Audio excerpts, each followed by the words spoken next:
सोम ने सम्राट के खिलाफ एक झूठा सच आम्रपाली के सामने कहा था ताकि वो विवाह करने से मना कर दे, लेकिन आम्रपाली का हृदय ये स्वीकार नहीं कर रहा था कि सम्राट गलत है।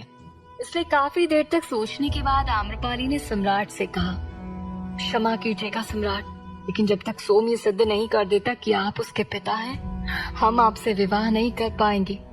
ये सुनकर सम्राट के चेहरे का रंग उतर गया। उन्होंने कहा, आम्रपाली, जो सच है ही नहीं आप उस पर यकीन कर रही हैं। तो आम्रपाली ने कहा, हम सोम पर भी यकीन नहीं कर रहे हैं, इसलिए हम उसे अवसर दे रहे हैं सम्राट, समझने की कोशिश कीजिए। सम्राट बिंबिसार सोम से बहुत ज्यादा क्रोधित थे। उन्होंने घूरते हुए सोम को सिर से लेकर पांव तक देखा और दांत पीसते हुए कहा, ठीक है, इसे जो सिद्ध करना है करके दिखाएं, क्योंकि जो है ही नहीं उसे ये कभी सिद्ध ही नहीं कर पाएगा। इसके बाद सम्राट तुरंत उस कक्ष के बाहर निकल गए। आम्रपाली सम्राट को रोकना चाहती थी, लेकिन सम्राट ने उसकी एक भी न सुनी और वो वहां से चले गए। सोम कुटिल मुस्कान से सम्राट को जाते हुए देख रहा था। जैसे ही सम्राट ने आम्रपाली का द्वार पार किया, सोम ने तुरंत चतुराई दिखाई और आम्रपाली से कहा, बहुत बहुत धन्यवाद आम्रपाली, हमें एक अवसर देने के लिए। हमें खुद भी यकीन नहीं था कि सम्राट हमारे पिता हो सकते हैं, लेकिन हमारी माँ के साथ जो भी कुछ हुआ वो हम कभी नहीं भूल सकते, और उसके जिम्मेदार सिर्फ और सिर्फ सम्राट है। आम्रपाली का ध्यान सोम की बातों पर नहीं था, वो बस मायूस होकर बैठी थी। तब सोम आम्रपाली का ध्यान अपनी तरफ खींचते हुए कहता है, हाँ आम्रपाली, हम आपको सच तो नहीं बताना चाहते थे, लेकिन सम्राट ने जो हमारे साथ किया है, हमारी माँ के साथ किया, हम नहीं चाहते वो आपके साथ भी हो। ये बोलकर सोम रुका और उसके बाद अपने शब्दों में नरमी लाते हुए कहता है, हमें कभी भी हमारे पिता का नाम नहीं मिला। इस दिन पता चला कि सम्राट हमारे पिता है, हमारी उम्मीदें जाग उठी, लेकिन फिर डर लगने लगा कि जो हमारी माँ के साथ हुआ वो आपके साथ ना हो जाए, इसलिए हमें सच बताना पड़ा।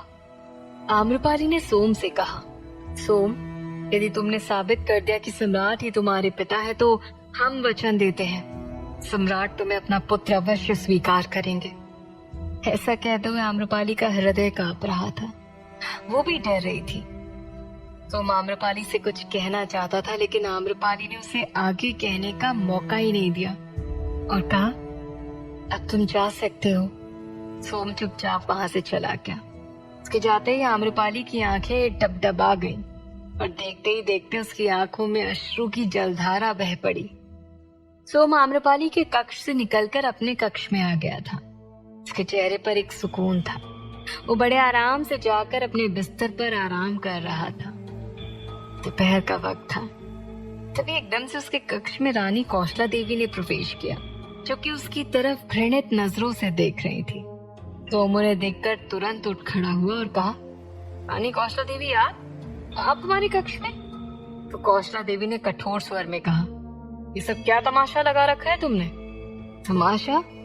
ये कैसी बातें कर रही हैं आप रानी? सोम ने दुविधा भरी नजरों से उन्हें देखकर पूछा। तो रानी कौशला देवी ने कहा, इतने भी अनजान मत बनो, तब पता चल गया है हमें कल रात्रि तुमने क्या क्या झूठ बोले हैं। हम कुछ समझे नहीं रानी कौशला देवी, आप कहना क्या चाहती हैं? सोम को बार बार अनजान बनते हुए देखकर रानी कौशला देवी का क्रोध बढ़ गया।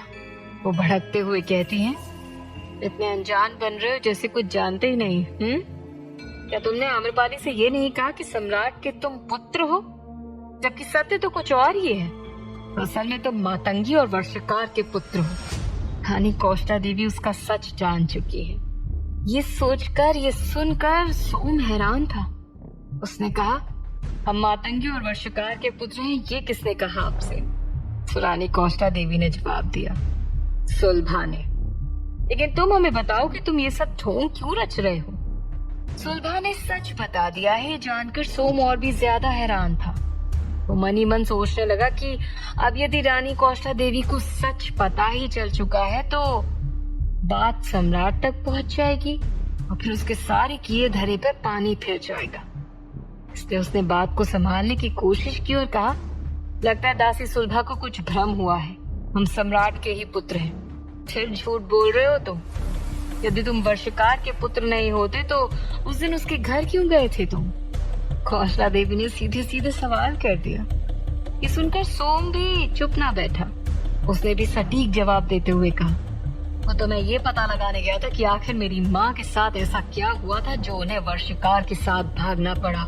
सोम की बात सुनकर कौशला देवी ने कहा, जिस तरह तुम्हारी माँ चालाक थी तुम भी उसी तरह चालाक हो, लेकिन हम आम्रपाली नहीं कि तुम्हारी बातों में आ जाए। सच सच बताओ क्या चाहते हो तुम? रानी कौशला देवी अब उग्र होने लगी थी। तब सोम ने भी साधारण और सरल शब्दों में जवाब दिया, रानी कौशला देवी, हम सिर्फ एक ही बात जानते हैं और एक ही बात चाहते हैं, और वो ये कि सम्राट हमारे पिता हैं और उन्हें हमें स्वीकार करना ही होगा। जिसे जो करना है वो कर ले, फिर हम इस महल से अब कहीं नहीं जाने वाले। सोम की आंखों में दृढ़ता देखकर रानी कौशला देवी का विश्वास भी एक पल के लिए डगमगा गया था। उन्होंने मन ही मन कहा, क्या ये सच में सम्राट का पुत्र है? लेकिन ऐसा कैसे हो सकता है? जब मातंगी गर्भवती हुई थी तब हम इसी महल में थे। सोम सम्राट का नाम चाहता है। यदि सम्राट ने इसे अपना पुत्र स्वीकार कर लिया तो उत्तराधिकारी के लिए प्रतिद्वंदी बढ़ जाएंगे और हम ऐसा कभी नहीं होने दे सकते। सच क्या है इसका तो पता लगाना ही पड़ेगा, और ये बात हमें सिर्फ एक ही व्यक्ति बता सकता है। हमें उससे मिलना ही होगा। इसके बाद रानी कौशला देवी बिना रुके वहां से सीधे चली गई। एक तरफ सोम ने रानी कौशला देवी को उलझन में डाल दिया था तो दूसरी तरफ सम्राट अपने कक्ष में तैयार होकर बैठे थे और गंभीर मुद्रा में सोम के बारे में सोच रहे थे। उन्हें समझ नहीं आ रहा था कि आखिर सोम इतना बड़ा झूठ क्यों बोल रहा है, और क्या वो सच में मातंगी का पुत्र है। उन्होंने निश्चय किया कि वो सुलभा से जाकर बात करेंगे। अभी राजमाता उनके कक्ष में आई। सम्राट को इस तरह चिंतित देखकर उन्होंने कहा, पुत्र क्या हुआ, इतने चिंतित क्यों हो? अब तो सारी समस्याओं का समाधान हो चुका है। राजमाता को देखकर सम्राट अपनी जगह पर खड़े हुए और कहते हैं, बड़ी माँ, कोई गंभीर विषय नहीं है, हम बस किसी के बारे में सोच रहे थे। ये सुनकर राजमाता ने कहा, यदि कोई गंभीर विषय नहीं है तो तुम यहाँ पर क्यों बैठे हो? हमने तुम्हें बताया था ना कि आज कुलगुरु आ रहे हैं तुम्हारे और आम्रपाली की कुंडली मिलान के लिए। वो आ चुके हैं और तुम्हारी प्रतीक्षा भी कर रहे हैं। राजमाता की बात सुनकर सम्राट को आज सुबह की बात याद आ गई। उन्होंने कहा, क्षमा कीजिएगा बड़ी माँ, हम बस अभी आए। राजमाता वहां से चली गई। दूसरी तरफ एक छोटे से दरबार में कुलगुरु अपने भव्य आसन पर विराजमान थे। कुलगुरु के चेहरे पर तेज था, लेकिन बुढ़ापा चरम सीमा पर था।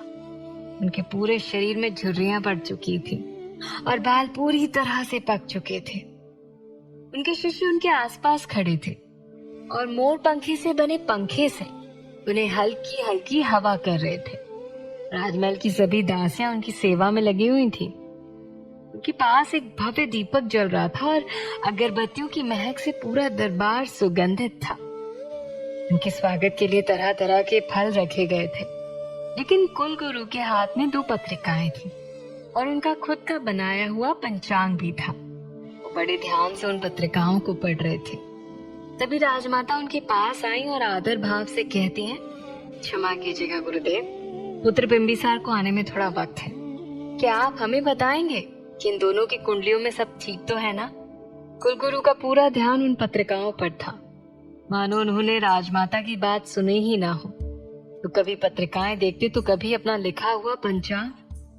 इसी तरह काफी वक्त बीत गया, लेकिन गुरुदेव ने कुछ भी नहीं कहा। उनके चेहरे पर आ रहे भाव भी कुछ इस तरह थे कि उन्हें पढ़कर कोई भी अंदाजा नहीं लगा सकता था कि आखिर उनके मन में चल क्या रहा है। जब गुरुदेव ने पूरी तरह से कुंडली पढ़ ली तो उन्होंने एक गहरी सांस ली और उनसे कुछ दूरी पर दूसरे आसन पर विराजमान राजमाता की तरफ देखकर कहा, हमने दोनों की कुंडली पढ़ ली है। बिंबिसार का भविष्य तो हमने आपको पहले ही बता दिया था कि उनके अपने ही उनके शत्रु बन बैठेंगे, लेकिन इस कन्या का भविष्य कुछ और ही है। आप इन्हें अपने महल में कैसे लेकर आए? कुलगुरु का सवाल सुनकर राजमाता समझ नहीं पाई। उन्होंने सवालिया नजरों से उन्हें देखते हुए कहा, क्या हुआ गुरुदेव, आम्रपाली के आने से कोई परेशानी है क्या? अब वहां का पूरा वातावरण गंभीर हो चुका था। कुलगुरु ने गंभीर स्वर में कहा, राजमाता, हम आपसे कुछ भी नहीं छुपाएंगे। ये सच है कि इस कन्या के आने से आपके पुत्र का जीवन सुखमय है, लेकिन इसी कन्या की वजह से सम्राट बिंबिसार के जीवन में खतरे भी बढ़ जाएंगे। जैसे ही कुलगुरु ने ये कहा, राजमाता चिंतित हो उठी और उन्होंने तुरंत कहा, किस तरह के खतरे गुरुदेव? तो गुरुदेव ने कहा, राजमाता, ये नियति है आपके पुत्र की, या फिर ये समझ लीजिए कि ऊपर वाला ये चाहता है कि इन दोनों की भेंट हो और इनका मिलन कोई रोक नहीं सकता। जहाँ आम्रपाली आपके पुत्र की सुरक्षा ढाल है, तो वहीं एक तरफ वो उनके ही जीवन में आ रहे खतरों की वजह भी है। इससे ज्यादा हम आपको कुछ नहीं बता सकते। लेकिन गुरुदेव की बात सुनकर राजमाता की चिंता बढ़ गई थी। तब आगे गुरुदेव ने कहा, लेकिन आने वाले समय में एक बहुत बड़ी साध्वी बनेगी और इसे कोई भी नहीं टाल सकता। एक तरफ कुलगुरु आम्रपाली और सम्राट के भविष्य की गणना कर रहे थे, तो दूसरी तरफ सोम कौशला देवी के जाने के बाद पुनः आम्रपाली की बातों पर विचार करने लगा। उसने कहा, हमें जल्द से जल्द आम्रपाली को सिद्ध करना होगा कि हम ही सम्राट के पुत्र हैं, अन्यथा ये विवाह हो जाएगा।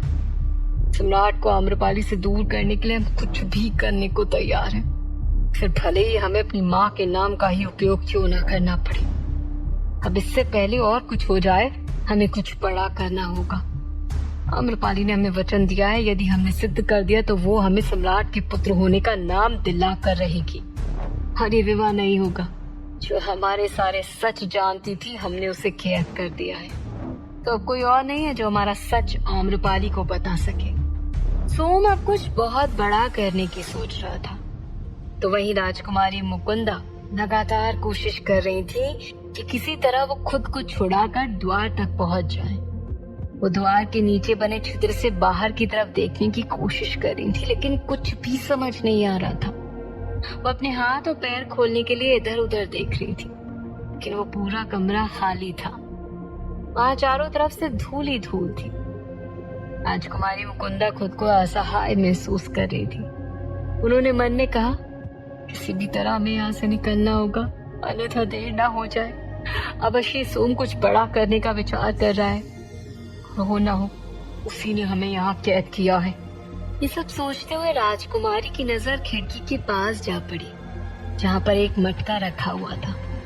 उसे देखकर राजकुमारी को कुछ याद आया और उन्होंने एक योजना बनाई और फिर वो उस तरफ जाने लगी। इसी दौरान रानी कौशला देवी त्रिलोक सिंह से मिली और उसे सोम पर नजर रखने का बोलकर महल से छुपकर बाहर जाने लगी। एक तरफ रानी कौशला देवी और सोम अपनी अपनी योजनाओं को आगे बढ़ा रहे थे, तो दूसरी तरफ गुरुदेव जब आम्रपाली और सम्राट की कुंडली के बारे में राजमाता को बता रहे थे, तभी सम्राट बिंबिसार ने उस दरबार में प्रवेश किया और गुरुदेव के सामने सिर झुकाकर प्रणाम करते हुए कहा, प्रणाम गुरुदेव, क्षमा कीजिएगा, हमने आपकी सारी बातें सुन ली, परंतु हमारे जीवन में क्या खतरा आ रहा है और क्या नहीं, हमें उससे कोई फर्क नहीं पड़ता। हम बस इतना जानते हैं कि जब तक वो हमारे जीवन में है, हम खुश हैं, और हमारा भविष्य क्या है हमें नहीं जानना। अब बस हमें ये बताइए कि हमारा और आम्रपाली का विवाह कब हो पाएगा। जैसे ही सम्राट ने ये बात कही, राजमाता ने उनकी बात को बीच में काट दिया और कहा, पुत्र, तुम्हें अभी भी आम्रपाली से विवाह करना है? तुमने सुना ना गुरुदेव ने क्या कहा? उसके आने से तुम्हारे जीवन में खतरे बढ़ जाएंगे और हम तुम्हें संकट में नहीं देख सकते। सम्राट काफी गंभीर नजर आ रहे थे। उन्होंने कहा, परंतु बड़ी माँ, हमें आम्रपाली से विवाह करना ही है। अगले ही पल गुरुदेव ने कहा, सम्राट, आपका और आम्रपाली का विवाह असंभव है। आम्रपाली की कुंडली में विवाह योग है ही नहीं, तो इसके अनुसार आपका विवाह आम्रपाली से कभी नहीं हो सकता। क्या गुरुदेव की बात सत्य साबित होगी? क्या आम्रपाली और सम्राट का विवाह नहीं हो पाएगा? कैसे निकलेगी राजकुमारी सोम की कैद से बाहर? जानने के लिए सुनते रहिए